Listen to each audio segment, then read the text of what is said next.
Miarabantsika rehetra indray ry havana amin'izao fotoana tolakandro izao. Sotran'Andriamanitra isika fa manomboka miverina tsikelikely ny fandarana sy ny fotoanantsika eto amin'ny fiangonana na dia mbola tsy tena tahaka ny taloha aza, ary dia isaorantsika n'Andriamanitra izany fa izy mandahatra ny zavatra rehetra. Hanomboka ny fotoana isika amin'ny anaran'ny Ray sy ny Zanaka ary ny Fanahy Masina. Hamaky ny salamo isika, salamo fiderana, arak'izay hita ao amin'ny salamo fa 320. Rehefa hita dia ovakitsika rehetra izany. Aminao no anandratako ny masoko, ry mpiteo tany an-danitra o. Ino no fijeriny ankizy lahy sy tanana tompom-bava, tompolany atolo fijeriny ankizy vavy, tanana tompom-bava, no fijeriny Jehovah-Andriamantsika. Manam-pamindra fo ny amintsika, manam-pamindra fo aminay, Jehovah ho amrafo aminay. Fa tototry ny fanamavona loatra izahay, eny tototry ny familamiadana ny fanahinay, sy tototry ny fanamavona ny mpiavinavina. Ataontsika ny hira izay voalahatra.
Anao zahay fa akaiky ny anaranao.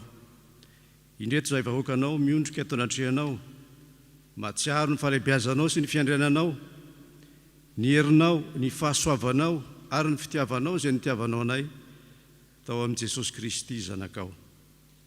Tsy navelanao tamin'ny fahaverezanay sy ny famaizinanay zahay, izay izay oloko azy sady tsy mba nanana an'Andriamanitra akory, fa kosa natononao ary nanehoanao ny fitiavanao ka natsanganao isan'ny zanakao. Misaotranao zahay fa manana ray mandrakizay, izay manao anay ho mpiara-mandova amin'ilay fanjakana mandrakizay miaraka amin'i Jesosy Kristy. Mamory anay ianao satria tianao ny anandratanay hira fiderana sy vavaka eo anatrehanao. Mamory anay ianao satria manana hafatra tiana ho zaraina aminay ianao, koa manomanana ianao, manamasinana ianao ary mampaherezana ianao. avia manatre izao fanompona masina ataona izao sy atokanay ho anao ry Andriamanitra ray zanaka sy fanahy masina, ka ho vavaray sy sainay iray noentinay manome voninahitra sy mitsoaka fenanao. Amen. Petraka ny fiangonana.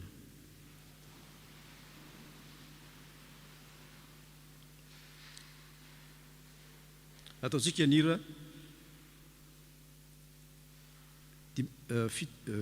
417 azafady, andiny voalohany sy faharoa.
Ry havana manoloana ny famasinan'Andriamanitra dia mahatsiaro teny isika fa tsy tanteraka, ary amin'ny fotoana isika anatona azy amin'izao fotoana izao, ka hiara-mivavaka isika.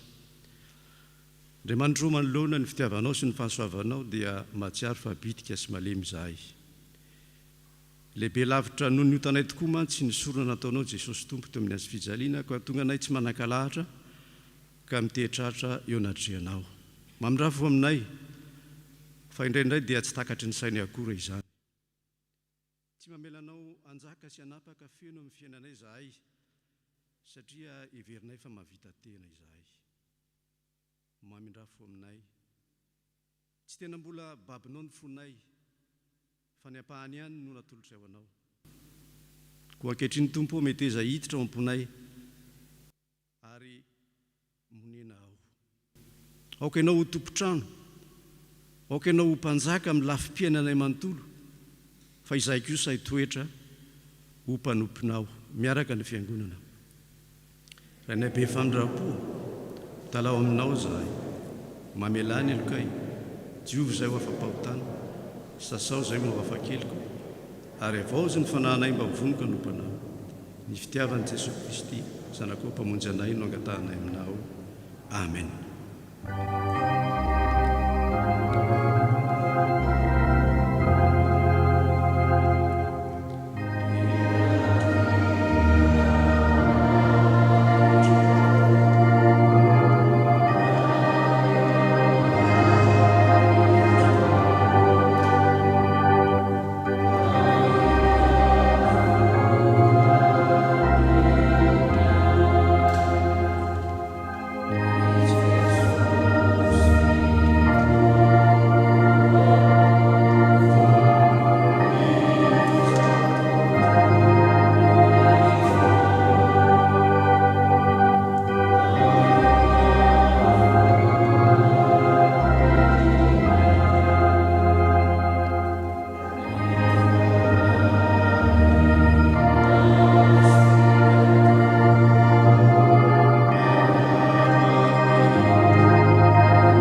ry avana iven'ny tompony fangatantsika koa atsika zay ny bebaka marina dia aoka itsika hitsangana andray ny teny fampanantenana sy ny famelan-kely koa zay atolotry ny tompo atsika. Edro ny tanan'i Jehovah tsy foy fa mahavonjy ary ny sofiny tsy lala-dalovana fa mare, fa ny heliko no efitra mampisaraka anareo amin'Andriamanitra reo ary ny fahotanareo no mampiafina ny tavany aminareo ka dia tsy meno izy. Fa raha miaiky ny fahotantsika isika dia mahatoky sy marina izy ka mamela ny fahotantsika ary manadio atsika ho afaka amin'ny tsy fahamarinana rehetra. Miriverena amiko ianareo Jehovah tompony maro dia mba hiverina ho aminareo koa aho. Voavela velokareo noho ny anarany masina. Amen. Ataontsika mpifaliana ny hira fanampiny 520 andiny voalohany sy faharoa.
Atsika kosa ny sitrapony ko iaino ary ny sitrapon'Andriamanitra ho atsika amin'izao fotoana takariva izao. Miraisa saina aza mefitra zay avonavina foka mba ho zatra amin'ny fietrena ianareo, aza manao ny tenanareo endry, aza mamala ratsy na milizana miza, miomana anao zay mahamendrika eo amin'ny mason'ny olona rehetra. Raha azo atao dia ataovy izay havananareo amin'ny olona rehetra. Amen. Voninahitra ho an'Andriamanitra any amin'ny avo indrindra ho an'Andriamanitra afaka mipetraka isika.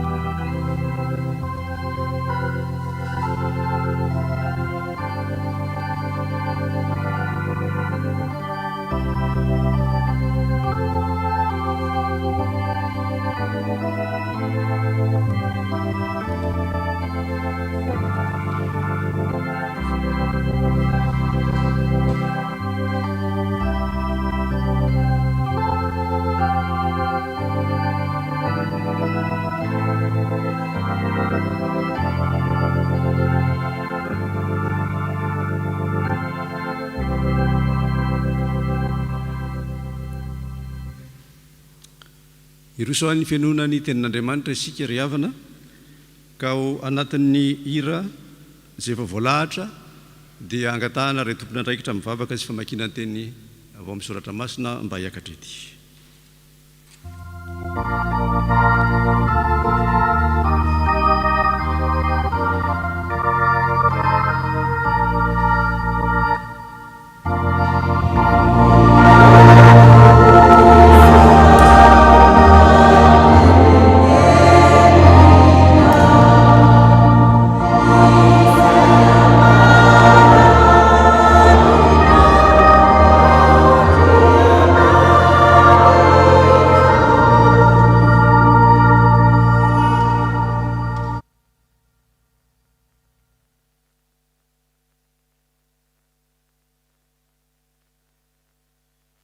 ary vavaka sika to.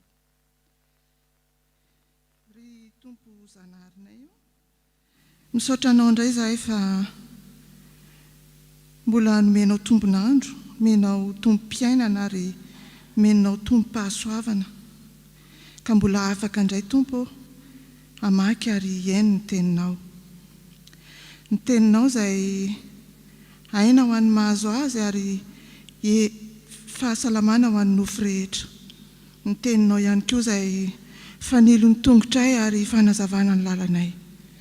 Dia mbola misaotra anao koa izay tompo, noho ny mpanomponao izay nifidianao hitondra ny hafatra ho anay androany. Ny fananao masina ne hanokatra ny fonay tsirairay avy ary izay rehetra feo tsy avy aminao dia aoka angina fa ny feonao irery ihany no aoka hoeninay, ka tsy ho tahaka ny nidiranay teto no hivoahanay teto ary tsy hiverina any aminao ny teninao raha tsy nahatanteraka izay nanondrahanao azy. Dia mitenena aminay indray ary tompo araka ny fombanao fa vonina ny haino anao zahay. Aminaranao Jesosy Kristy tompo sy mpamonjanay no anaovanay izany vavaka izany. Amen. Ny teny izay ovakitsika dia hitantsika eo amin'ny Ezekela toko 2 andininy 1 ka hatramin'ny 5. Ezekela toko 2 andininy 1 ka hatramin'ny 5.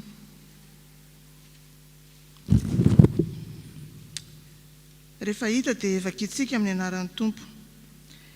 Aroy izy tamiko, ry zanak'olona mitsangana fa hiteny aminao aho. Ary nisy fanahy tonga tao anatoko, raha niteny tamiko izy ka nampitsanganay, ary reko izay niteny tamiko. Aroy izy tamiko, ry zanak'olona, maniraka anao amin'ny zanak'Israely aho, eny ho amin'ireo jentilisam-piodina izay efa niodina tamiko. Izy sy ny razany dia samy efa nanota tamiko avokoa mandrak'androany. Ary ho any amin'ny zanaka mafiandrina sy madipo no hanirahako anao, ary anao hanao aminy hoe izao no lazain'i Jehovah tompo. Ary na iaino izy na tsy iaino fa taranaka maditra izy, dia ho fantany fa efa nisy mpaminany teo aminy. Amen.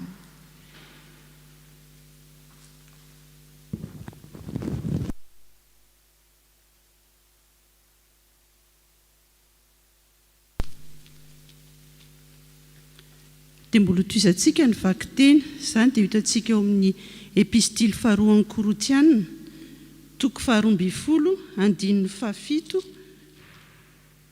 ka hatramin'ny 10.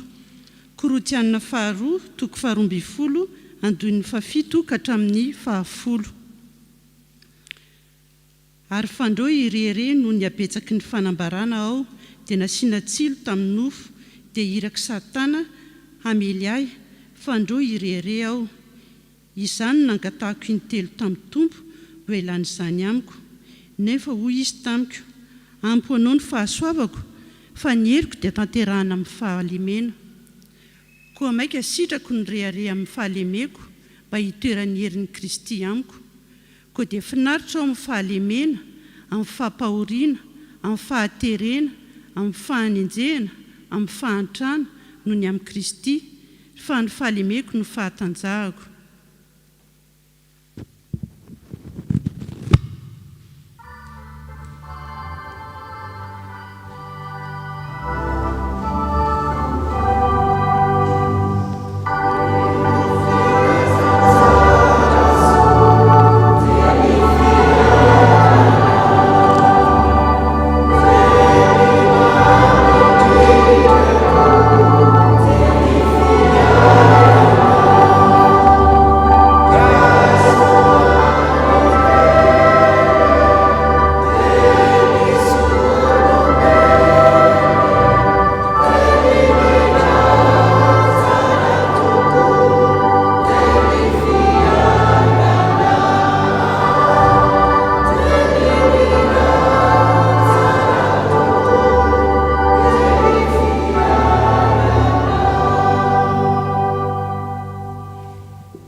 Izany dia hitantsika eo amin'ny marika toko 5, marika toko 5 andininy 1 ka hatramin'ny 5. rehefa hitantsika izany dia vakiana amin'ny anaran'ny tompo. Ary niala teo izy ka tonga tany amin'ny taniny sady nanaraka azy ny mpianany. Ary rehefa tonga ny sabata dia nampianatra tao amin'ny sinagoga izy. Ary maro izay niaino azy dia talanjona indrindra ka nanao hoe taiza no nahazahoan'ilay ity izany zavatra izany, ary manao ahoana ny fahendrina nomena azy sy izao asa lehibe ataon'ny tanany izao. Tsy ilay mpandrafitra zanaky Maria ary rahalahin'i Jakoba sy Jose sy Joda sy Simona va ilay ity? Ary tsy ety amintsika va ireo anabaviny? Dia tafitohina taminy izy, fa hoy Jesosy taminy, tsy misy mpaminany tsy hajaina afa-tsy eo amin'ny taniny sy ny havany ary ny ankonany ihany. Ary tsy nahazo nampiseho hery akory izy teo afa-tsy nametraka ny tanany tamin'ny olona marary vitsy foana ka nahasitrana azy. Ary gaga izy noho ny tsy finoany dia nitetin'ny vohitra manodidina izy ka nampianatra. Ray Masino, manamasinana amin'ny fahamarinana fa ny teninao ny fahamarinana. Amen.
Ngamba no tiako amafisina ho antsika dia mikasika ny fahasoavan'Andriamanitra loharano ny hery ho an'ny fiainantsika.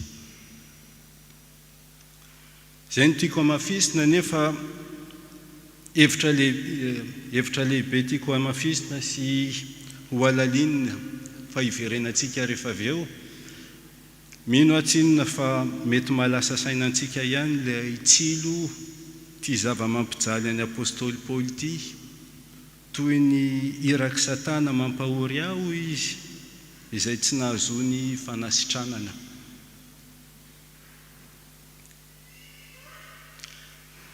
Aleo hazava-deny zao io andin'ny tsoratra masina io fa manjary mety mandiso ny fijerintsika ny fahalementsika, mandiso koa ny fiheverantsika an'Andriamanitra. Andiny vitsivitsy fotsiny kanefa mety mahatonga antsika hevitra fa tian'Andriamanitra ny ampijaly antsika raha mbola ety an-tany. Vetivety tsinona dia voavakintsika io andininy io kanefa ny fiainan'ny Paoly ray manontolo hatramin'izay no zarainy eto. Hany ka mila finosina nofo amandra, mila fotoana kokoa io teny io.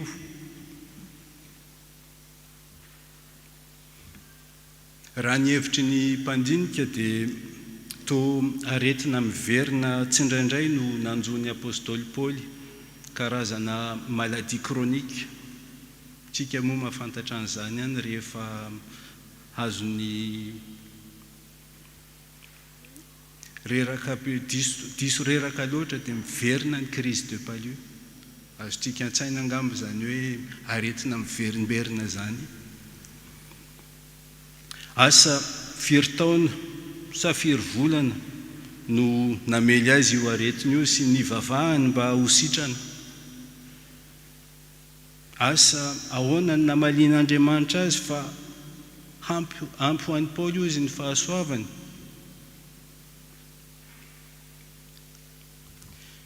Intelo aho izy no nivavaka nangataka mba ho esorina amiko io tsily io. Izany dia fomba ilazana fa nifofotra ny vavaka i Paoly toa i Jesosy tao Getsemane. Intelo izy nivavaka mba ho esorina aminy ny kapoky ny hazo fijaliana. Dia tao amin'ny vavaka no niombonan'i Jesosy tamin'ny sitrapon'Andriamanitra ka nahazo ny hery anekena ny fahalemena lehibe eo amin'ny hazo fijaliana. Nahazo ny hery idirana any amin'ny fiainantsy hita hanavotana antsika. Dia tao amin'ny vavaka koa hoy Paoly no nahazo ny fiononana manoloana ny rofy izay nahazo azy. Ary tsy finonana fotsiny, mihoatra an'izany, tao amin'ny vavaka sy ny fikarohana ny sitrapon'Andriamanitra no nahitany ny fomba fiasan'ny Andriamanitra. Ao amin'ny fahalemeny no tanterahan'Andriamanitra ny heriny. Ao amin'ny fahalemeny ny hazo fijaliana no tanterahan'Andriamanitra ny heriny sy namonjeny antsika.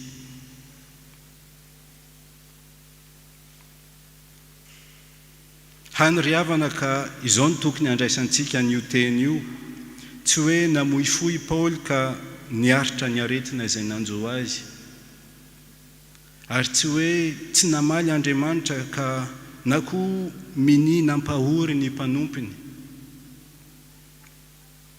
Fa ren'Andriamanitra ny vavaky ny mpanompiny. Hainy koa izy fa hainy koa izy maneho ny heriny na dia malemy aza ny mpanompiny. Ary tiany hiorina ao amin'ny fahasoavany ny mpanompiny.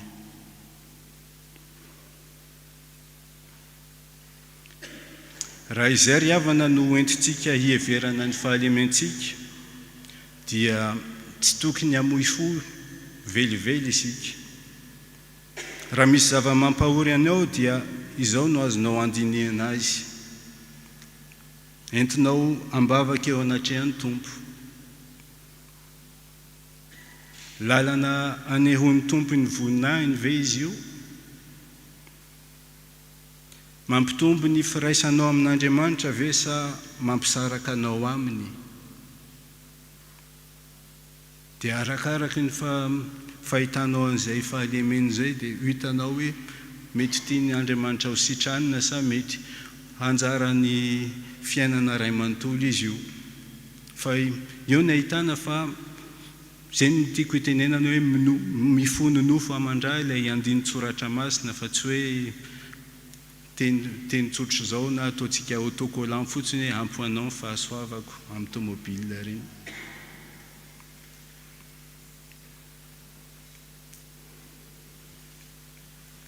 Raha ny marina tsy misy tsy tokony hitalahontsika ambavaka ry havana, satria tena mihaino Andriamanitra.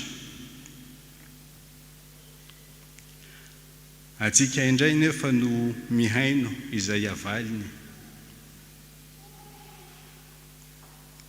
Tompo, tiako niaraka aminao ary asehoy tanteraka ny herinao amin'izao fahalemeko izao. Izay ny karazana vavaka mety ho ataontsika mandritry ny fiainana ray manontolo. Asa aharitra fotoana manahoana io vavaka io, fa mitondra antsika handalina ny fahasoavan'Andriamanitra. Fahasoavan'Andriamanitra izay momba antsika mandrakariva.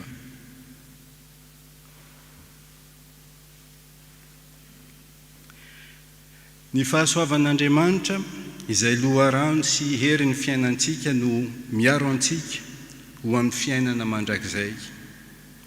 Tsy mandao antsika na oviana ny fahasoavan'Andriamanitra, ary io koa no ahefantsika ny sitrapony ka mahatonga ny fiainantsika ho voninahitr'Andriamanitra. Ohatra ny famirapiratry ny masoandro io fahasoavana io, mety misy lasa manaloka azy ao amin'ny fiainantsika. Raha ny vakiteny ao amin'ny filazantsara dia nisy nanakana ny fisehoan'ny fanjakan'Andriamanitra tao amin'ny tanàna haben'i Jesosy. Na dia niaiky ny fahendren'i Jesosy sy ireo asany mahagaga aza ny mponina tao Nazareta, na dia tokony ireo mihitsy aza no mpanohina voalohan'ny Tompo, dia tsy nahaleo ny fahalalan'izy ireo an'i Jesosy araky ny nofo izany. Amin'ny fijerin'ny mponina tao Nazareta dia fantatr'ireo tsara izay maha-izy azy an'i Jesosy, ny talentany, mpandrafitra io izy, ny fianakaviany amin'ny Antsipriny, zanaky Maria, rahalahin'i Jakoba, Joda, Simona. Fantatr'ireo tsara ny izay tokony ho fiainan'i Jesosy, ka nanakana azy ireo anaiky ny asan'Andriamanitra. Mampieritreritra antsika izao toetra ny mpiaramonina amin'ny fianakavian'i Jesosy izao. Inona no manandanja ao amin'ny maha-isika antsika?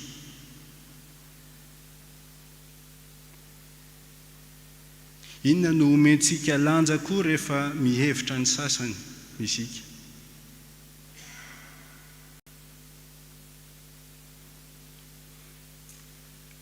Tsy tokony ho tiavina ve ny fianakaviana izay nipoirantsika, ny tanindrazana nahalehibe antsika?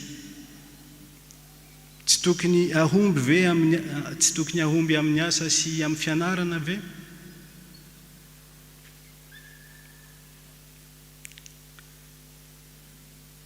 Tsy misy tsy nomen'Andriamanitra ireo havana, ary rariny raha miezaka amin'izay andraikitra tandrifantsika isika. Tsy mety anefa raha manaloka ny fahasoavan'Andriamanitra ireo talenta, saina sy fiaviana izay mahanao anao. Tsy mety raha manakana ny olona handray ny fijoroana ho vavolombelony ny fahasoavan'Andriamanitra.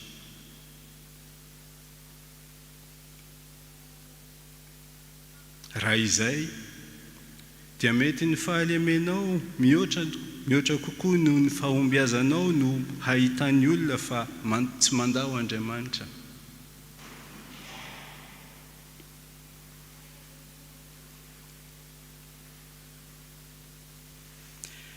Ny fahasoavan'Andriamanitra no nahatoy ahy hoy Paoly, izay koa anisan'ny hitantsika amin'ny autocollant amin'ny fiara mandehandeha eny amin'ny tanàna. Tsy noho izy avy amin'ny fokiny Benjamina io, Hebreo ray, Hebreo reny, tsy noho izany, tsy noho izy tanteraka araky ny lalàna. Ny fahasoavan'Andriamanitra no niantso azy raha mbola mpanenjika ny fiangonana izy, ary nanendry azy ho mpitory ny filazantsara. Dia nentin'ny Paoly ho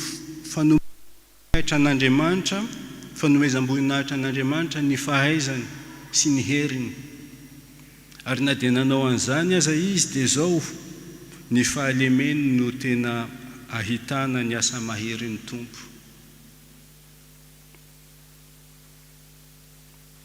Koa ahoana ary isika?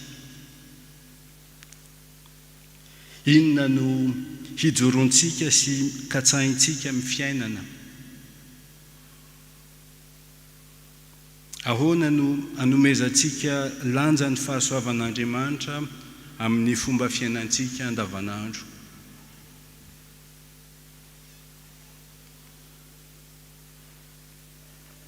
Raha dinintsika ny vakiteny tao amin'ny Ezekiela teo, andininy 2 voalohany. Nandrefeo Ezekiela niantso azy hitsangana. Dia tsy tamin'ny heriny Ezekiela no tsy tamin'ny heriny Ezekiela no nitsangana. Fa io ilay teny hoe raha mbola niteny ilay feo dia niditra tao amiko ny fanahin'Andriamanitra ka nampitsangana ahy. Izay ry havana ilay fahasoavan'Andriamanitra izay miantso atsika na kely na lehibe, na vontom-pahasalamana na farofy, teny ivelany manofa mandrantsika fanahy mampijoro ka manendry atsika ho vavolombelona.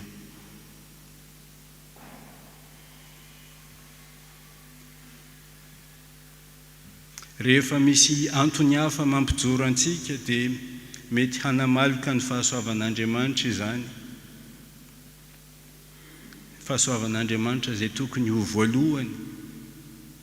Izay no fiantsoana tamin'ny Ezekiela, ry zanak'olona mitsangana. Ary raha ny bokin'ny Ezekiela iray manontolo ny dinihina dia isaiky no miteny an'izay hoe ry zanak'olona, izay ilay teny dia te hampatsiahy fa taranak'olombelona dia manampetra. Ianao izay olombelona dia omeko teny ary izaho ihany no manome hery anao ahafahanao mijoro vavolombelona amin'izany teny izany.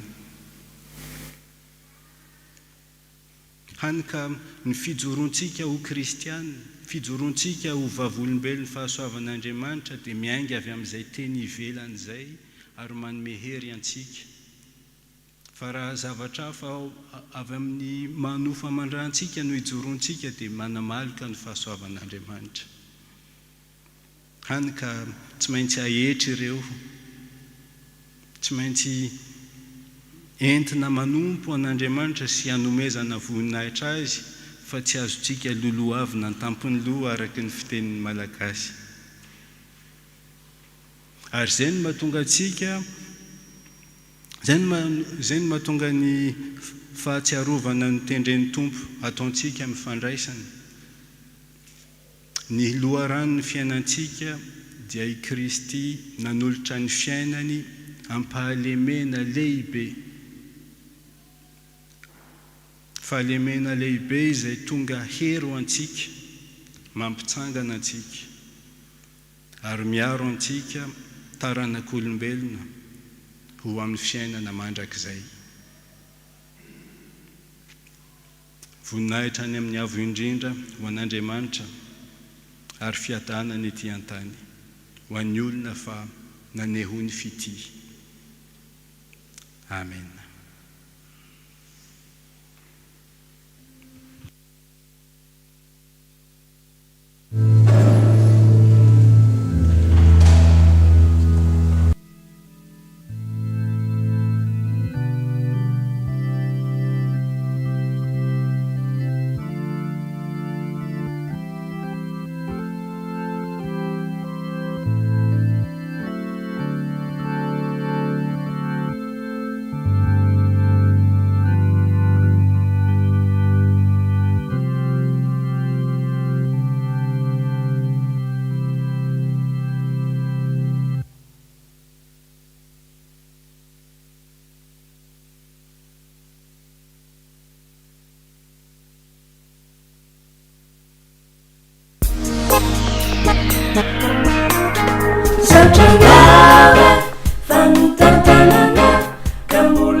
Fapa mutiza hai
Sotran'Andriamanitsika ry havana fanomeny teniny ary izao dia hiaritsangana isika aneo ny finoantsika miaraka amin'ireo fiangonana rehetra manerana izao tontolo izao. Mino an'Andriamanitra raha tsy tokony manao ny lanitra sy ny tany ary mino an' Jesosy Kristy zanalahy tokana tompontsika izay tolotolo tamin'ny fanamasina nateraka rehetritsika tsara nanakatolatona ombona tamin'ny azo fezay maty nidina tany amin'ny fialantsika tsangana tamin'ny tamin'ny andro fakely niakatra ho any an-danitra petraka tamin'ny fotsy ary tsara ino fananitsika fiangonanasina manera zao fiangonanasina famelana fitsakana ary fiangonanasina amen. Mahazo mipetraka isika. Zao dia tonga amin'ny fotoana anasanantsika iray latabatra amin'ny tompo isika. Mampanomanana izany, hampanomanana fomampanantsika dia ataontsika ny hira efatra voalahatra ny andinin'ny voalohany ihany. Tikatikarak'olona mba androsety ato.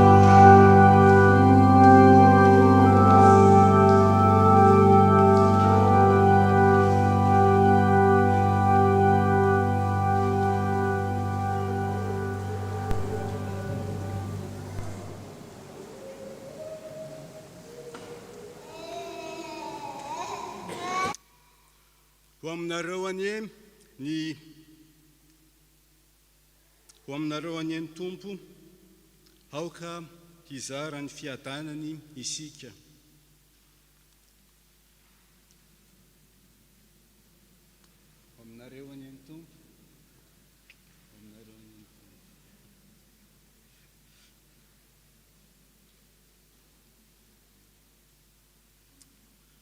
Asandrato ny fonareo ho eo amin'ny tompo. Aoka ho teraina ny tompo Andriamanitra, mendrika ho teraina izy. Eny tokoa tompo ray masinao, Andriamanitra mandrakizay, mahefa ny zavatra rehetra. Mety sy mahavonjy ny saoranay ianao amin'ny fotoana rehetra sy amin'ny toerana rehetra amin'ny alalan'i Jesosy Kristy tomponay, izay tianay sy nanolo-tena hamonjy anay. Amin'ny alalany koa no hiterany anjely ny fiandriananao sy hitsahony fanapahana sy ny fahefana rehetra anao amin'ny tahotra. Ary iarahany fiangonany an-danitra sy ety an-tany midera ny anaranao amin'ny fiompiana. Ary izahay koa ankehitriny miara-manandratra ny feonay aminy, ka amin'ny fanajana lehibe no hiteranay hoe: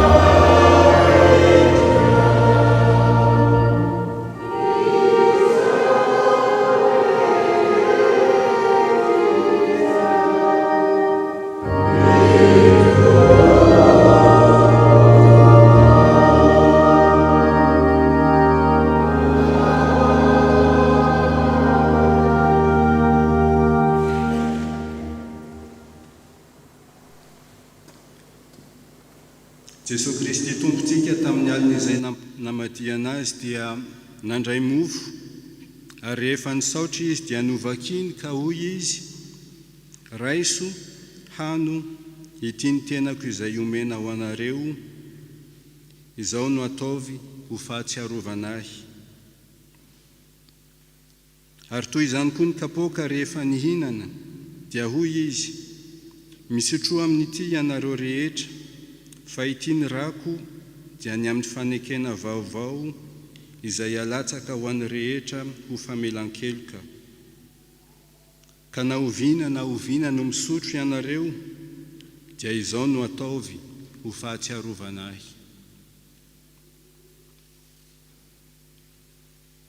Misaorana iray izay nampahamendrika antsika hanana anjara amin'ny lovan'ny olona masina ao an'ny mazava. Amen.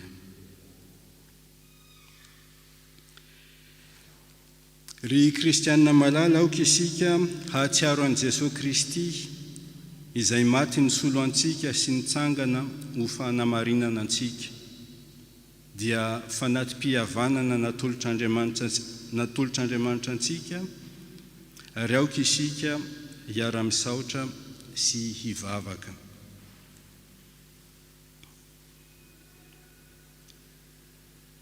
Misaotra anao zahay, Andriamanitra ranay, tompon'ny lanitra sy ny tany, fa noho ny famindramponao aminay, mpanota mahantra, dia nomenao ny zanakao lahy tokana, mba tsy ho very izay rehetra mino azy, fa hanana fiainana mandrakizay.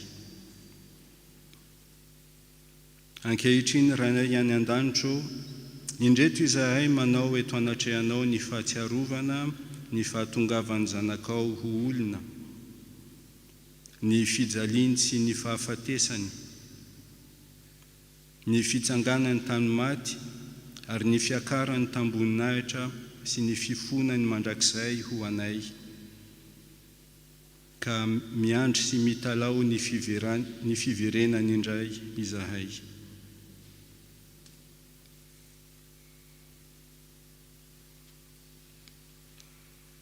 Ankehitriny ray eo, aidino ny fanahy masina mba hameno ny fonay, ka handraisanay tokoa ny tomponay amin'ny finoana velona, amin'izao izy manatona anay amin'ny alalan'izao fanasana izao. Fa ny fanahinao masina no aharinao, anamasinanao, ary hanomezanao anay ny zavatsoa rehetra, ho tsapanay tokoa anie ny fanatrehanao ka tsy zahay intsony no ho velona fa ianao no ho velona ao anatinay. Miteny fiangonana ry Jesosy Kristy Tompo izahay atonga eto anatrehanao io na mitondra masina dia mangaraka ampiresinao tahaka ny samina nyvolovo ampianao ny fankakiza tahaka ny tsapananay ao izahay amin'ny fiangonana masina ny fiangonana sy ny fifaliananao dia ianao izay miara-manjaka sy ny fananasina hatramin'ny indrindra fandraisana.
Mitsangana ny fiangonana.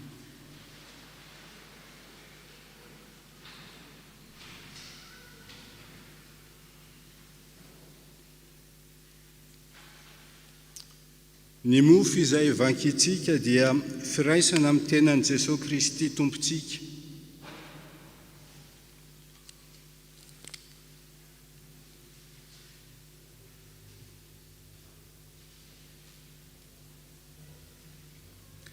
Ny kapoky ny fisaorana izay isaorantsika dia firaisana amin'ny rany Jesosy Kristy Tompontsika.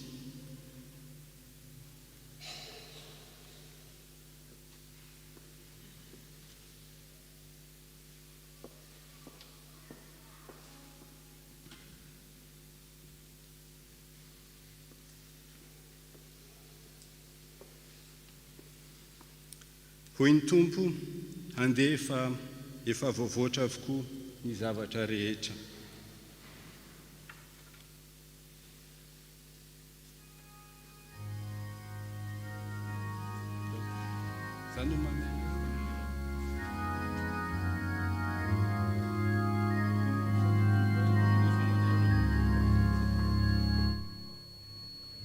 Mazo mipetraka izy mpandrafana ny Tompo.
Hoy Jesosy Kristy Tompo,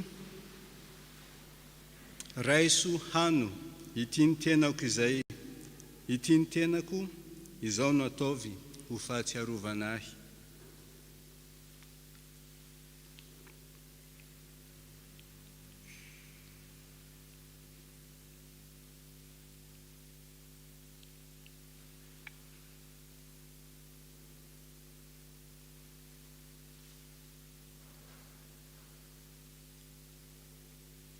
Hoy Jesosy Kristy Tompo, sotroinareo rehetra ity fa ity ny rako, dia ny amin'ny fanekena vaovao izay alatsaka ho an'ny maro ho famelan-keloka.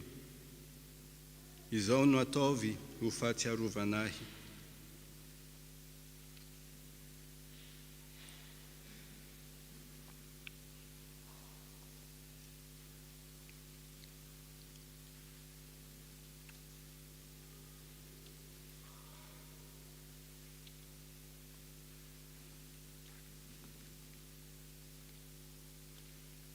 Ry hava-malala ao amin'ny Kristy, Jesosy Kristy Tompontsika izay voahomby tamin'ny hazo fijaliana ka nitsangana tany maty, no efa nanome anareo ny tenany sy ny rany, izay nanavotany anareo tamin'ny fahotana rehetra. Izy anie no ampahery sy hiaro anareo amin'ny finoana marina ho fiainana mandrakizay, ho aminareo anie ny fiadanana. Miara-mipetraky.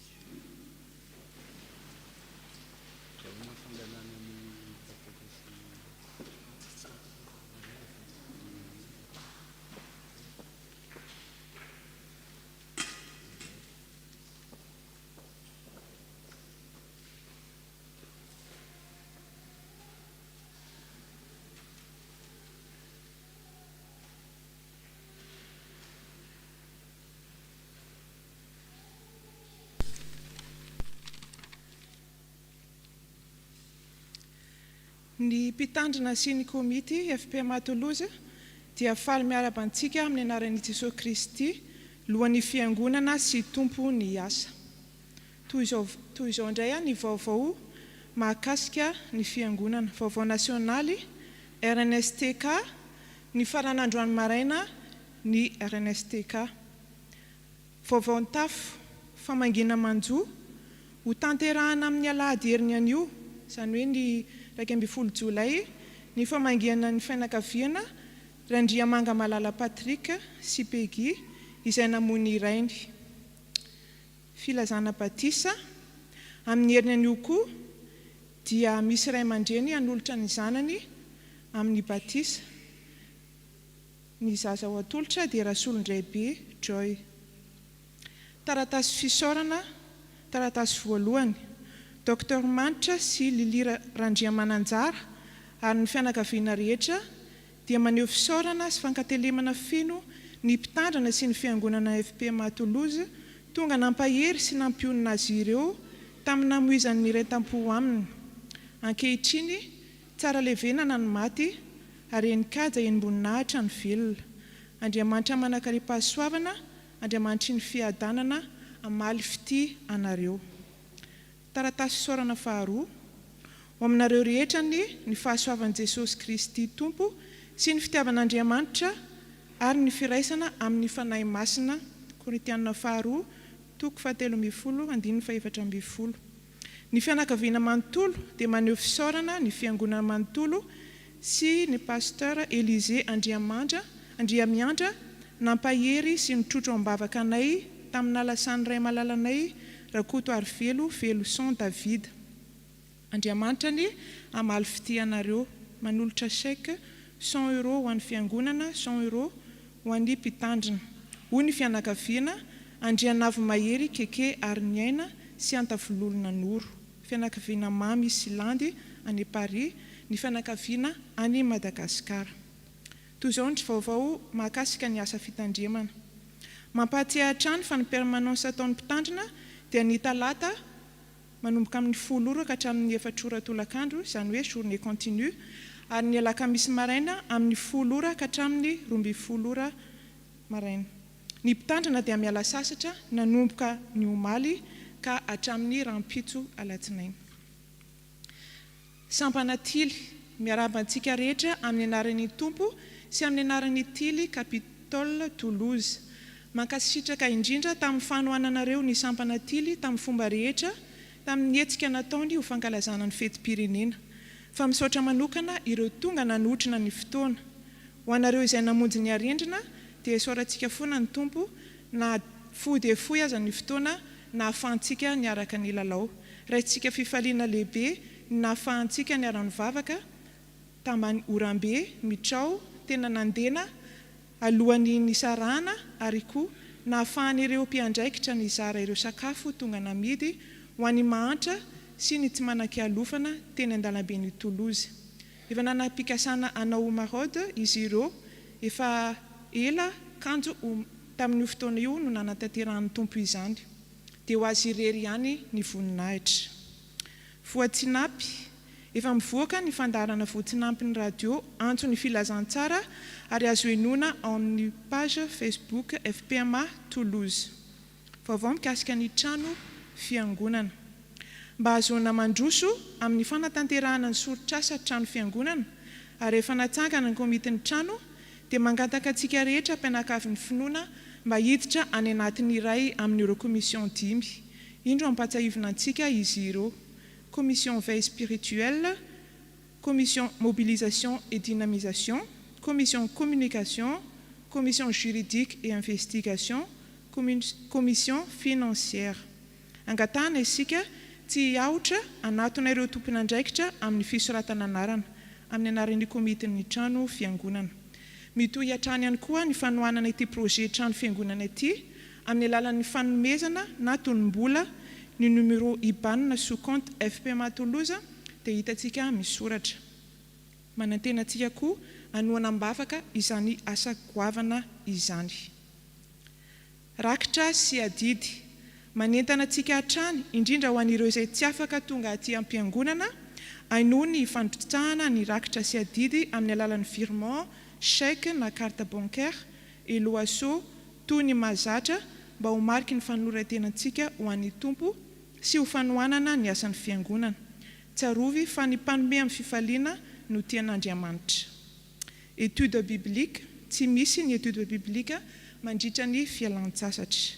Toy izao indray ny diarin'ny fiangonantsika, ny fanompom-pivavahana rehetra mandritra ny fialan-tsasatra dia ho tanterahana any amin'ny Vieux Temple avokoa ary manomboka amin'ny 10 ora maraina. Izany dia manomboka amin'ny Alahady heriny anio Alahady 1 Jolay ka hatramin'ny Alahady 7 Aogositra. Dia izay indray ry havana ny vaovao dia ao an'Andriamanitra irery ny voninahitra.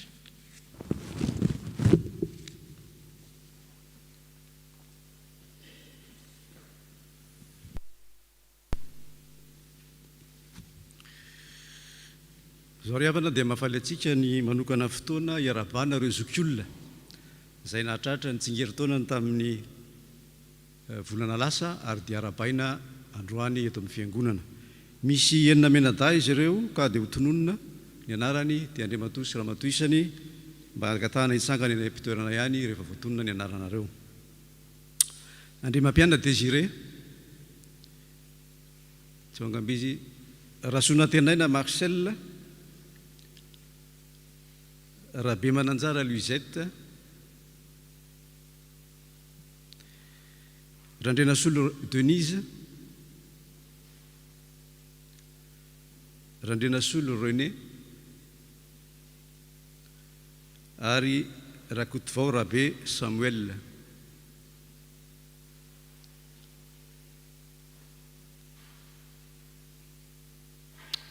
Angamba manaraka atsika ny tokantrano zareo ka zao no tenin'Andriamanitra zay tiana zaraina amin'izy ireo araka izay voasoratra amin'ny Salamo 7:30 fa 5:20 i Davida no nanoratra izao salamo izao. Efa mba tanora ihany aho ary efa antitra ankehitriny fa tsy mbola hitako izay marina nafohina ny zanany mangataka anina.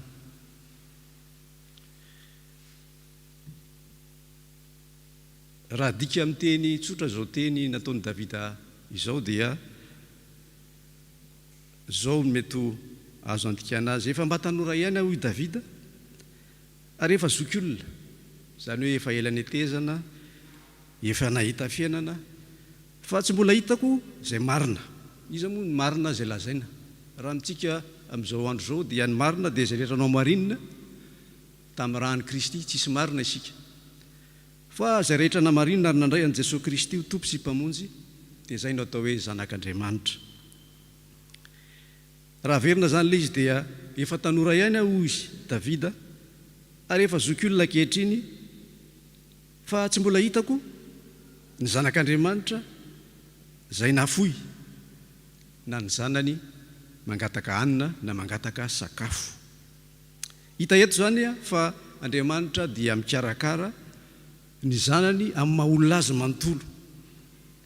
Andriamanitra fitiavana ary mahatoky amin'ny fitiavana. I Davida ihany koa no manoratra any amin'ny Salamy 7:20 zay tsika tsara. Fa ahoana hozy izy? Fahasoavana sy famindrapo no tizikely hoe no anaraka amin'ny andro rehetra iainako. Ry havana mahatoky zany hoe fidèle ny fitiavan'Andriamanitra ny zanany ary maharitra tsy miova sady manarona sy manaraka ny fiainany manontolo zany fahasoavan'Andriamanitra izany. Koa maherezanareo zoky olona zay manaraka anay amin'izao fotoana izao any atokantrano any matoky azy fa izy no mahay mitahiry anareo ao amin'ny fahasoavany hatramin'izao ka ho mandrakizay. Vavaka isika tompo avy dia avy ny fitiavanao ka tsy takatray akory kanefa ampy dia ampy ny zavatra efa nasehonao tao amin'ny fiainanay indrindra ny teninao zay namana mafy aminay fa ombanay ianao mandra-pahatonga ny fahataperana zao tontolo izao. Tehirizo amin'ny anaranao ireo ray aman-dreninay ireo ary mba ho tsinjovinao isan'andro san'andro ane tompo ny fiainany. Ampahirezo raketraka sy trano raha marary fenoy fiadanana raha mitebiteby ary hoeniky ny fahatsaranao sy ny fahasoavanao ane ny fiainan'izy ireo ary amin'ny andro sisa rehetra omenao azy dia mahatoky anao zahay amin'ny anaranao Jesosy. Amen. Zao dia tonga amin'ny rakitra isika ry havana. Eo mpanatazana ny rakitra dia atsotsika ny ra evavatondro mamafazavoa. Azafady mbola misy fiarabana ny vahiny.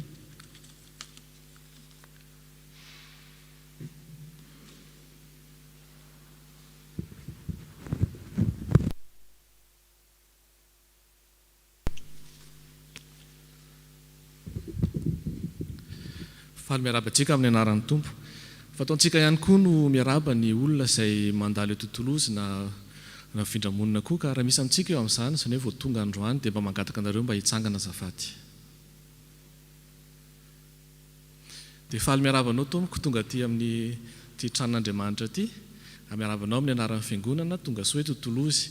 Raha ny tena marina moa afaka tany an-trano ianao na afaka nandeha tamin'ny toeran-kafa koa fa taty amin'ny FPMA Toulouse ianao ary tonga soa ho tanteraka ary araka amin'Andriamanitra tokoa no tanteraka ny aty ny tia nataonao ty Toulouse aty.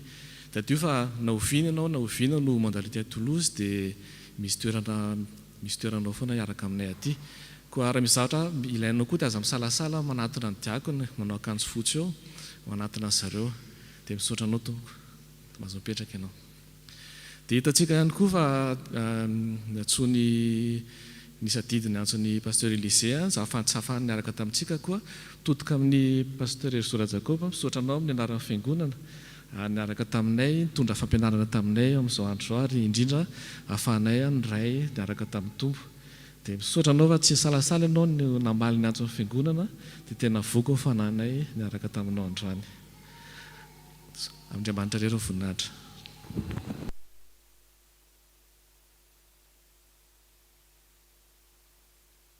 Rakitra isika ry havana ka dia ataontsika efanatazana ny rakitra ny raha efa voalahatra.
hiaraka hitsangana isika n'olotra ny fanatotra.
Vavaka isika ry havana. Andriamanitra rainay misaotranao zahay fa mbola sitrakonina ny mianay indray izao fotoana izao azaonay manao matateraka izao fanompona masina teto anatrenao izao. Misaotranao zay tamin'ny hira sy ny vavaka azonay nasandratra. Misaotranao zay tamin'ny teninao izay namikisanao anay indray tamin'ity fotoana ity. Tompo, ampianary tokoa zay mba hitoetra sy hiaina ao anatin'izany fahasoavana efa nomenao anay izany.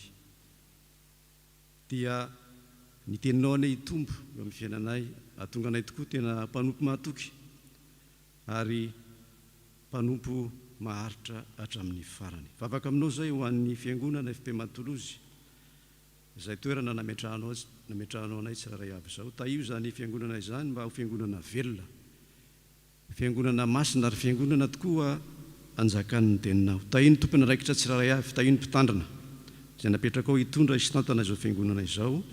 Meo azy mandrakariva ny fahendrena, ny fahasalamana, ny hesi-tanjaka, azony mitandrina ny ondronao Tompo amin'ny fahatahorana anao. Vavaka koa zay ho an'ny FPMA manontolo, naizanaiza misy azy na amin'ny toerana rehetra izay misy azy.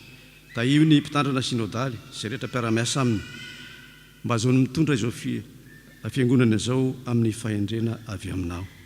Vavaka koa zay ho an'ireo marary, ireo sahirana, ireo any amponja, ireo zay tratra ny fanenjena, raha izao mitsomponenana ka latsaka ao anatin'ny famoiza-po dia mangataka aminao zay mba ho ampaherezinao. Vavaka koa zay ho an'ireo kristianina zay voahenjika Tompo, satria mitondra ny anarana ho kristianina any amin'ny tany afrikanina, any Azia, any Afghanistan, any Inde, any Pakistan zay miatra mafy ny fahinenjena Tompo ampaherezo ny mpanomponao. Misy ny kamboty sy mitondra tena amin'izy ireo, vokatra zany fahinenjena izany dia ianao ny oka hiahy azy araka ny teninao. Tompo dia taiko ny marary rehetra tratran'ny Covid-19 Tompo, ianao no amerina indray ny fahasalamana ho an'izy ireo tsiraray avy. Vavaka koa zay ho an'ity firenena izay mandray anay ity, tahi ny mpitondra mba atahotra anao ary ho tia ny vahoaka.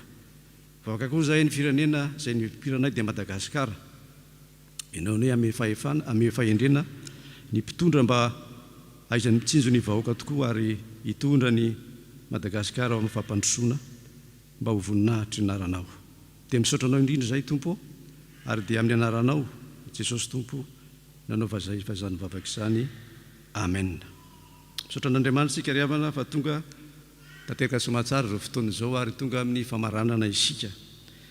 Alohan'ny anomezan'ny mpitandrina Erzora Jakoba ny afatra sy nitsodrana amintsika dia ataontsika mpitsanganana ny hira izay efa voalahatra. Tiako miaraka aminao Jesosy. Oh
izao ara ny afatra riavana aoka ny teny Kristy hitoetra betsaka ao aminareo amin'ny fahendrena rehetra dia ny fifampianarana ka mifananara